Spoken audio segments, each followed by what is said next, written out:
Good evening. Welcome to Left, Right and Centre. I'm Vishnu Shom. In a shocking display of territorial overreach, Prema Tongdok, a British-based consultant from Arunachal Pradesh from India, was detained for 18 hours at China's Pudong International Airport. She was transiting from London to Japan. Her ordeal began when Chinese immigration officials seized her valid Indian passport, declaring it invalid because of her birthplace, Arunachal Pradesh. She reached out to the government of India. They tried to help her, but the Chinese wouldn't allow her to proceed on to Tokyo. She says she's a proud Indian and Arunachali, she isn't Chinese. The External Affairs Ministry has backed her in a statement. She joins us on this program in a few moments on a day when China has again said that Xiangnan is China's territory, that they've never acknowledged the so-called Arunachal Pradesh, which they say is illegally set up by India. India, of course, doesn't accept that at all.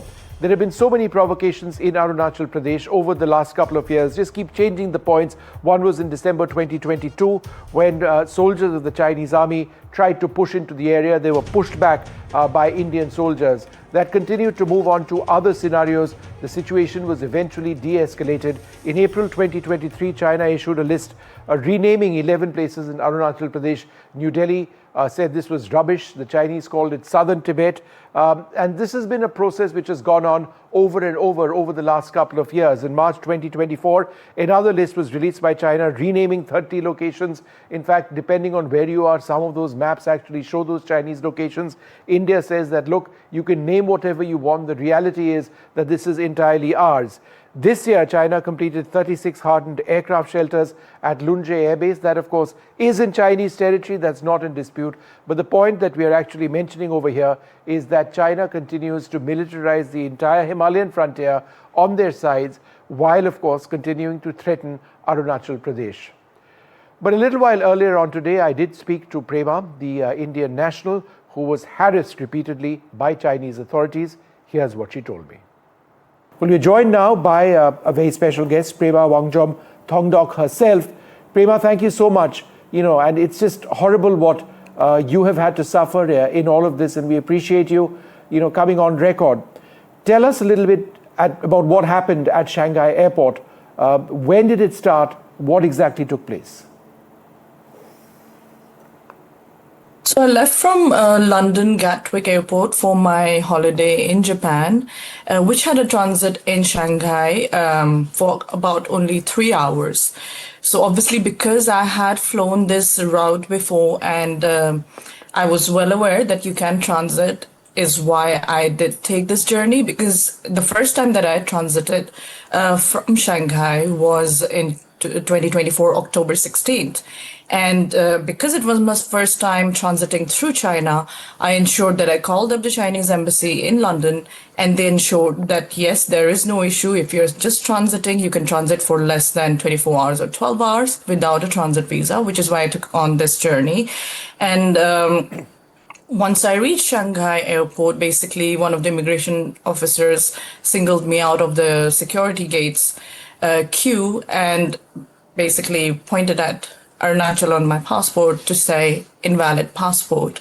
Arunachal part of China, not India. Prema, how many hours did you end up spending before Indian Consulate General officials reached out to you in Shanghai? I could actually get out without their help, because what they insisted at the end was, get back to your country or go to UK.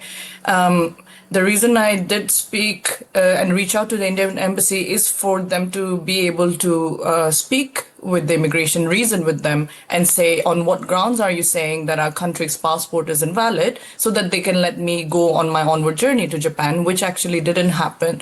So very kindly thankful to IFS, Mr. Rajat, and all his team that came to the airport once I rang them. But actually I couldn't even get hold of any phone number to call Indian embassies, because the Chinese Wi-Fi was really slow in the airport, and it did not have, you cannot access WhatsApp, any of your socials. You cannot even access Google from China. So I could not find the number to be able to contact or make any contact to my family or anyone that I'm stuck in China, basically. After, I think, almost 10-12 hours is when basically I kind of pressured the immigration and the airline staff that, look, I mean, I need to speak to someone. There is no way I would stay here for this long without you guys giving me a proper, definitive written document which says that Indian passport for holders and residents of Arunachal is invalid. And they obviously just kept basically dismissing my comments or me questioning them about, why are you holding me, etc. And it was after 10 to 12 hours that I basically, when I told them I need to speak to a lawyer, and so they gave me the landline, which I used to contact my friends in London. Because also the fact that it was the weekend and the timing was as such, I couldn't actually get hold of the Indian embassy in London because it was almost midnight. So I rang my friends who helped me get numbers for the Indian embassy in Shanghai, and that's when I contacted them. Was there resistance as well towards the Indian officials who were trying to help you? Absolutely. I mean, there was no resolve, so I did kind of feel bad that, such high officials have come to the airport to solve such an issue for someone like me. Like, I'm just a citizen, I'm not even a government official or anything. And they're just in doing fact, their job. Yeah, but go ahead. Yeah. Yes, yes. So I'm very grateful for them. But actually, the end result was the same. I still had to leave for India or UK. They wouldn't listen to the Indian officials as well, and would not completely dismiss the fact that Indian passport is a valid travel document. So basically, they wouldn't allow you to continue to Japan, and they said you can go back to where you've come from and go to India as well. They just wouldn't let you continue with your journey, right? Yes, exactly. And so restrictive to the fact that because I was so tired, 12 hours journey from London, almost being held for 18 hours, I kind of said to them, look, I just need to be out of here. So let me book any flight. So they would restrict it. It was a pure case of harassment. They wouldn't even let me book any other flight. It had to be China Eastern. Yeah. Now, the question here is, obviously, if China Eastern is the flight that brought me from London to Shanghai and they are dismissing my passport, they saw my passport at the boarding gates in London. Why didn't they not stop me there? So it's a due diligence and negligence from the airline to actually board someone that they think doesn't carry a valid document. Yeah. And obviously the Indian document is not invalid. I'm a frequent and a avid traveler. I mean, between my work and, when I get paid holidays, every year I travel. I've been to 58 countries where Indian passport is very well a valid document. Ultimately, you're in Bangkok now, where you're speaking from, and are you going back to London, or are you trying to continue with your journey to Japan?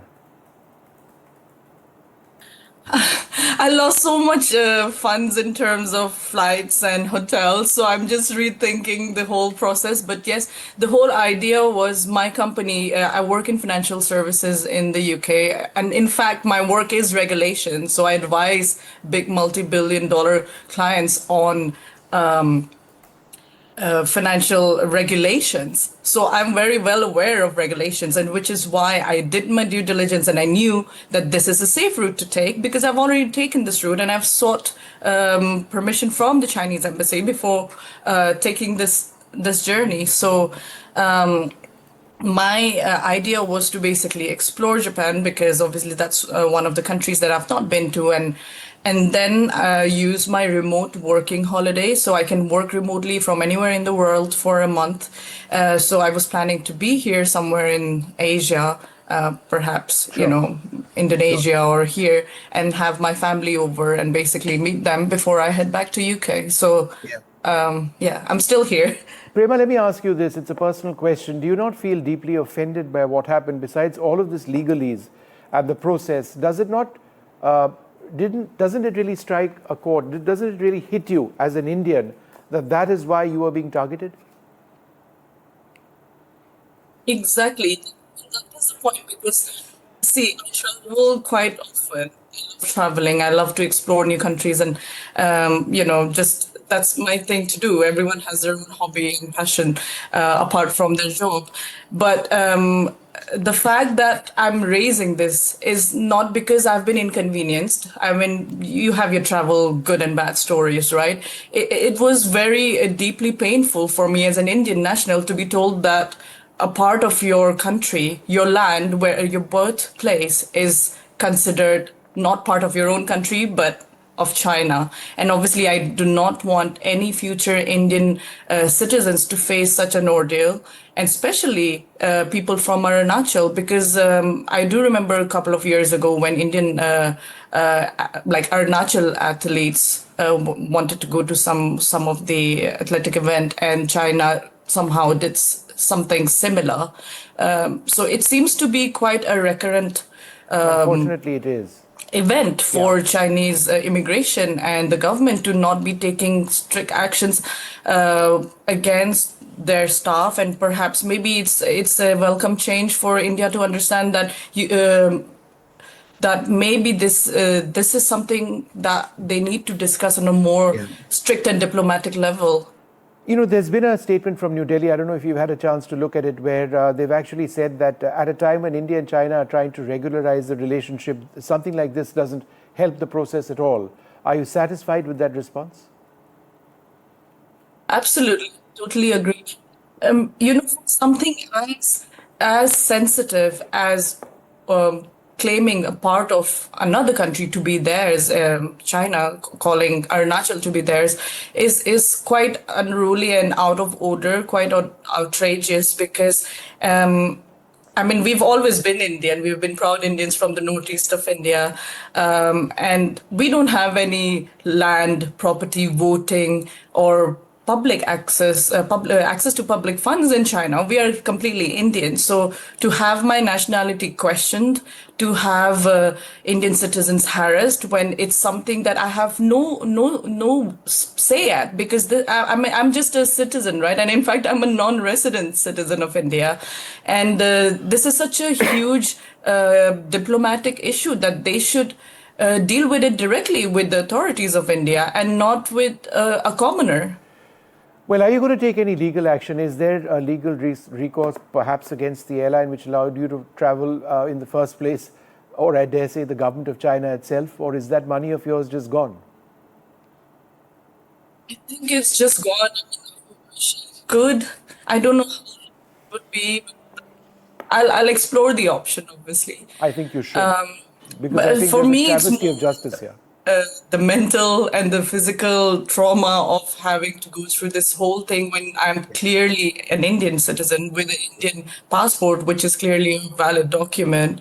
The questioning of my nationality, the questioning of Arunachal being claimed as Chinese territory when all our lives, like since the beginning of inception of Arunachal, we've been Indian, is more an issue at hand than the financial loss. Of course, I'm deeply saddened by the fact that I couldn't go on my own journey to Japan, and there has been some financial losses. But at the end of the day, it was more important for me to raise this awareness so that, you know, before Indians take that trip to China, they think twice and obviously perhaps avoid such ordeals in the Prema, future. are you going to travel to China anytime in the future?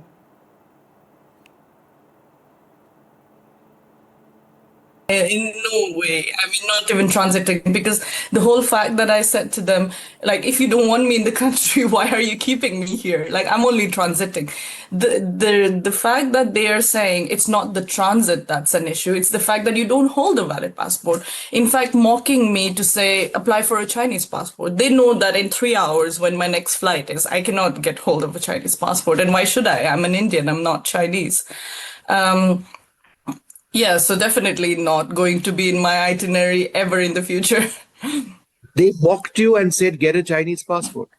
Yes, immigration officers, absolutely unprofessional, unruly, screaming.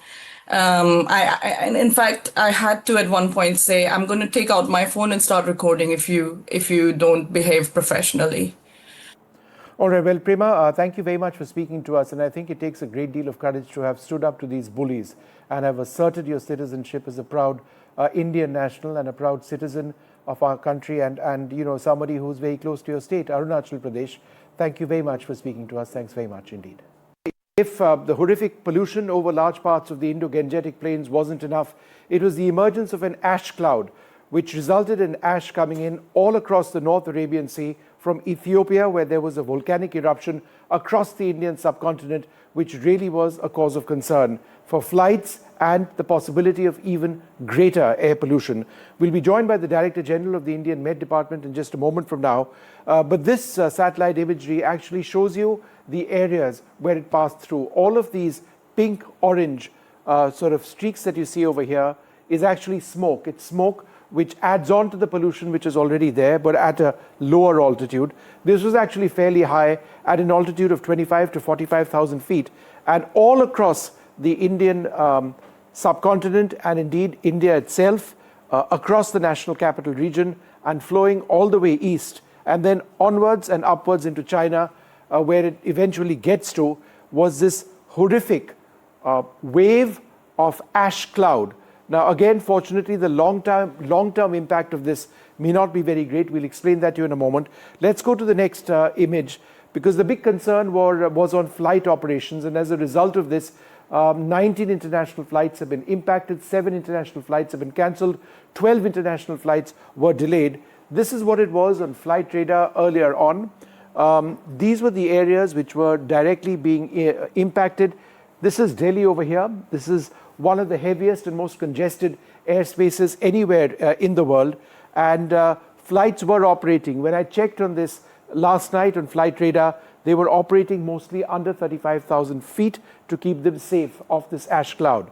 But this could have been a real concern if this was lower. Then you would have seen a massive disruption of flight services. It would have been absolutely horrific, along the lines of what we saw during the COVID period when flight operations shut down to a large extent. Let's move to another image, which actually gives you another visual representation of all of the areas which were actually impacted by this ash cloud. All across Pakistan, going into India, all of Rajasthan, essentially covering New Delhi, areas further east. And then, of course, as we showed you in the previous image, it's just, it continues to move. It was actually moving quite fast. Some analysts say at a speed of approximately 200 odd kilometers per hour. But we'll give you one final picture, and this doesn't have to do with the ash cloud. It has to do with the smoke cloud, which actually exists. This comes from the NASA scientist Hiren Jetwa. And this was the smoke situation across the Indo-Gangetic plain. All of this is the horrific air pollution that impacts us and plagues us at this stage. Now, what we saw in terms of the ash cloud was pollution at a higher altitude. This is at a lower altitude. This is what results in the PM 2.5 count being absolutely abysmal. But joining us now to give us a sense of the ash cloud and what we can potentially sort of have a look at in terms of the overall situation, Dr. Mrityunjay Mohapatra, DG of the Met India Department. Thank you, sir, very much for being with us. Dr. Mohapatra, firstly, is there potentially any long-term fallout of this ash cloud on India?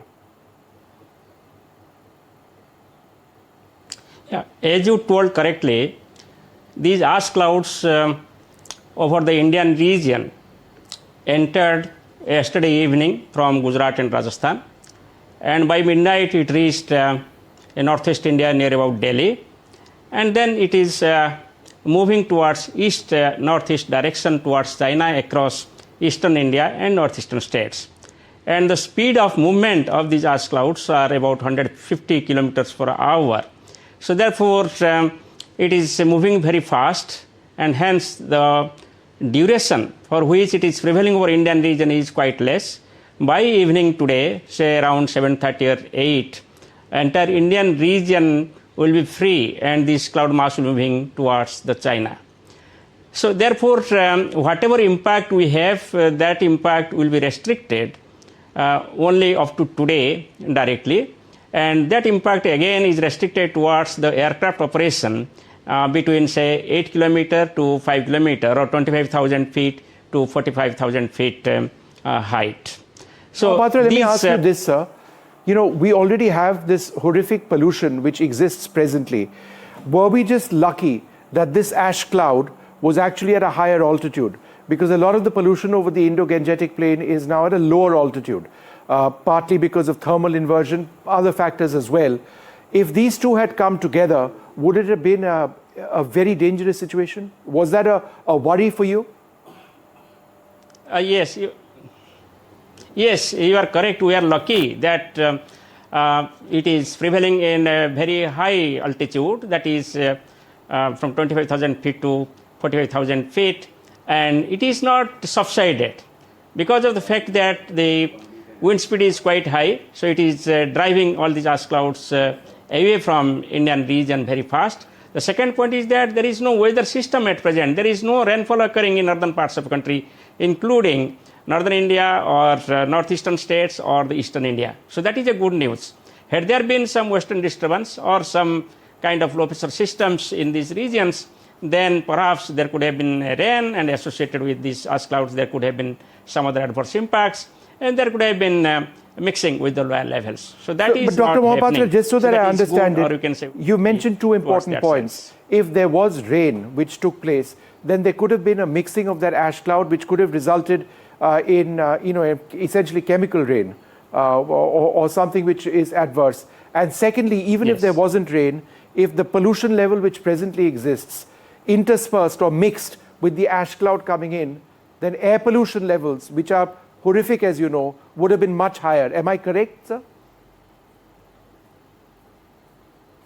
Yeah, much higher, but that depends on the type of rain also. If it would have been very light rain, then it would be much higher. If there will be, say, for example, a shower, then again it will wash away from the atmosphere, it will go to the soil.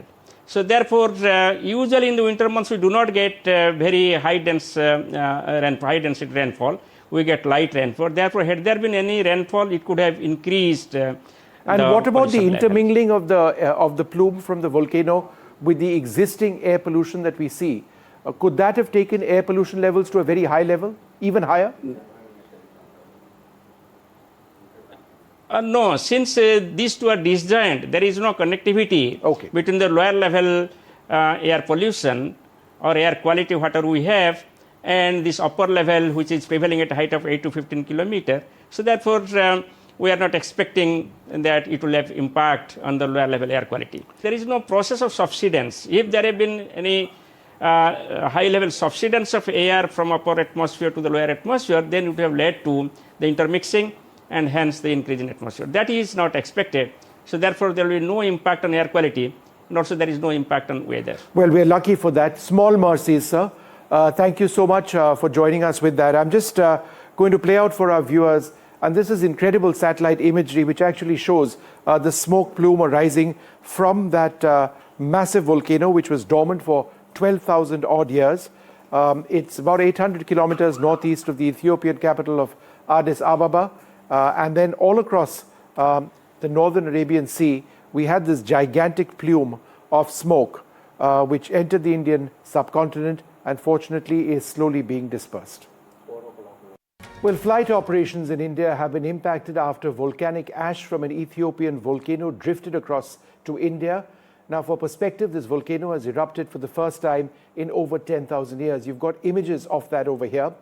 It comes at a time when there has been intensive pollution over the entire national capital region, in fact, across the Indo-Gangetic Plain.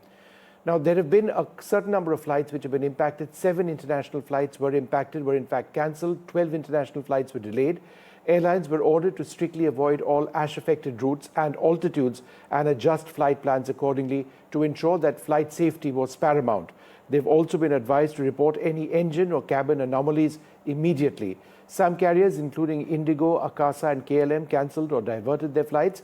Meanwhile, the Indian Met Department has issued an update that the ash cloud will leave India's airspace and move towards China from this evening, from this night onwards. Be that as it may, as I mentioned, it comes at a time when there's been horrific air pollution across this entire region.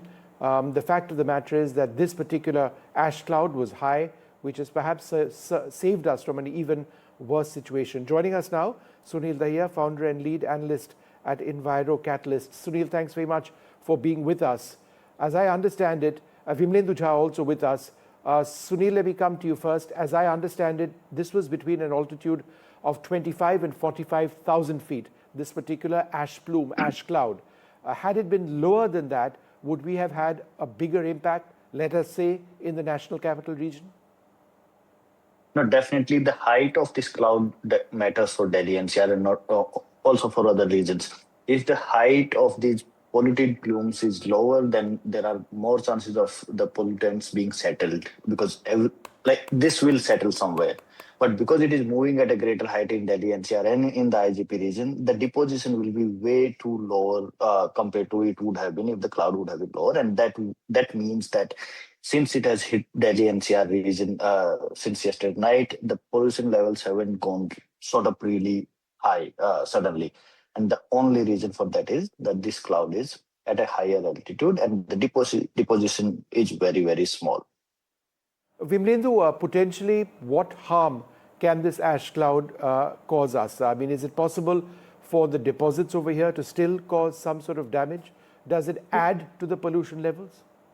Not really, as in there was a fear because we are actually talking about ash, we're talking about sulfur dioxide, we're talking about glass and other rock particles in that sense. So typically, if it was actually lower than where it is, indeed, this is what we are already suffering with, right? As right now, when we talk about AQI levels, and then in that carbon is one and sulfur is another component of overall ambient air quality. But the fact that it is actually so high, because right now, largely, if you look at it, almost the smog has become almost like our cover, and pollution largely what matters for AQI is largely 1 to 2 kilometers in this particular season.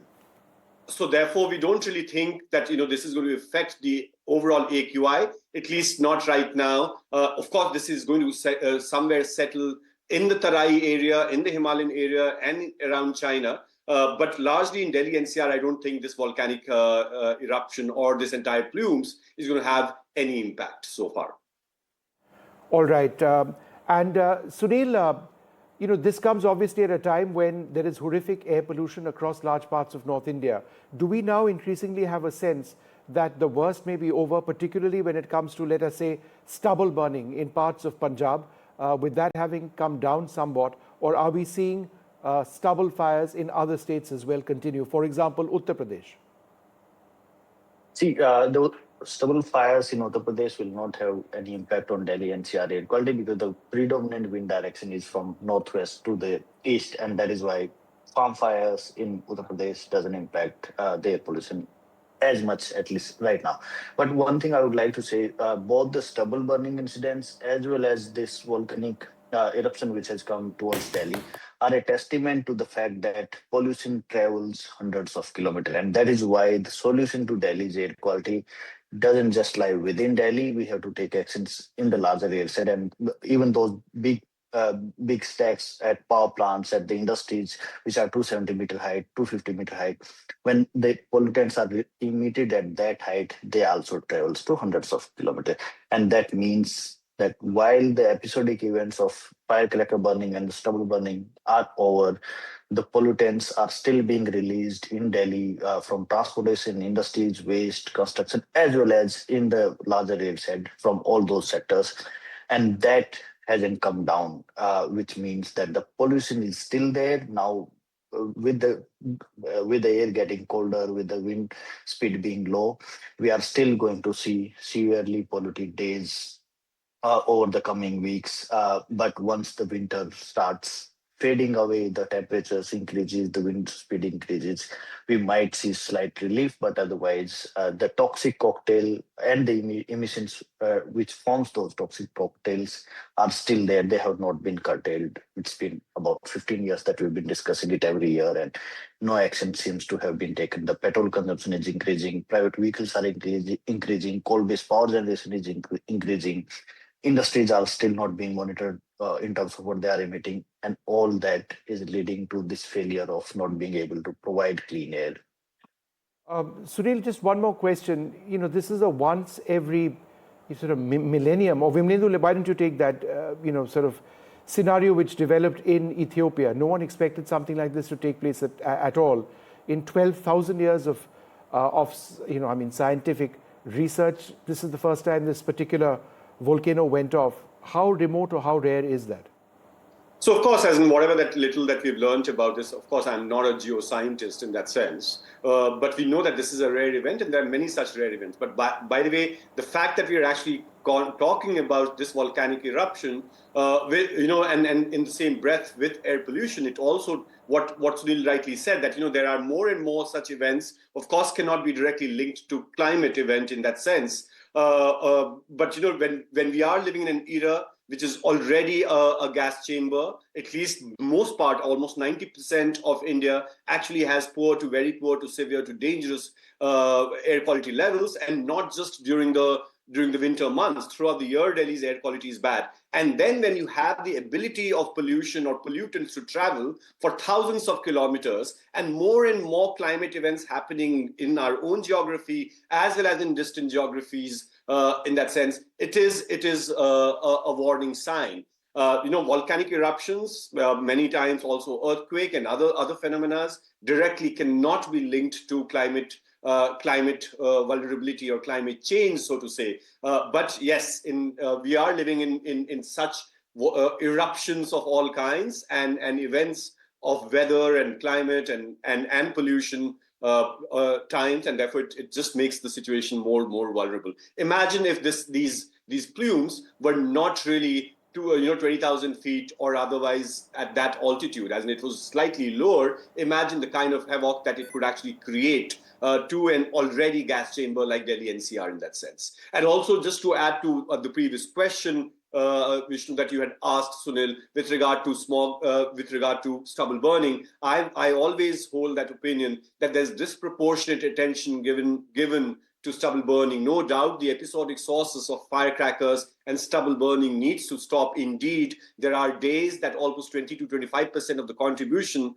to ambient air quality of Delhi NCR is affected by stubble burning in that sense. But if you look at the 365 days graph of pollution, almost this burning of stubble perhaps happens for 4 weeks to 6 weeks at the maximum. And therefore, unless and until we actually focus on the perennial sources of pollution, so-called stable, all the time sources of pollution, which, as Sunil also rightly said, that almost 40 to 50% of it is vehicular pollution. We know that in the 300 square kilometer radius of Delhi, there are at least 15 thermal power plants that do not really follow the emission standards and are polluting, and indeed construction and other activities. So therefore, if we have to combat air pollution long term, indeed, we need to first understand the regional vulnerability or the potential of pollutants to travel thousands of kilometers. That's point number one. At the same time, not always think of pollutants coming from outside, because it gives us an excuse almost as if we are all right, someone else is polluting, versus we need to also focus and more so on our local sources. Right now, if Delhi has become a gas chamber, it's because Delhi's air is not able to run away, as in it's actually accumulating because of the temperature and wind speed, and therefore the local sources will have to be addressed, and not just in Delhi in that sense. When I say local, I don't mean just the Delhi state in that sense. We will have to look at Gurgaon, we will have to look at Faridabad, Ghaziabad, Noida, and that's where we cannot call ourselves a 3 crore population. We will have to call ourselves an 8 crore population in terms of NCT and these 5 towns that we're talking about, because imagine such a dense population of 8 crores living in a small geographical location, which anyway has geographical disadvantage, and because of the meteorological conditions and rapid urbanization, all of this makes our lungs stunted, our children really asthmatic. All right. Well, it is a frightening situation over there. And I think, Vimlendu, you make an important point that in as much as we speak about stubble burning, and we should, without any doubt, we face a perennial issue of air pollution, from multiple sources. It all adds up. I would suggest that what takes us, why we focus more on stubble burning this time around, is because it takes us over a certain edge. If we're looking at 500 plus, 600 plus, 700 plus PM 2.5, it is a matter of grave crisis, but all of it is a concern. We leave it there. Thank you both very much for being with us.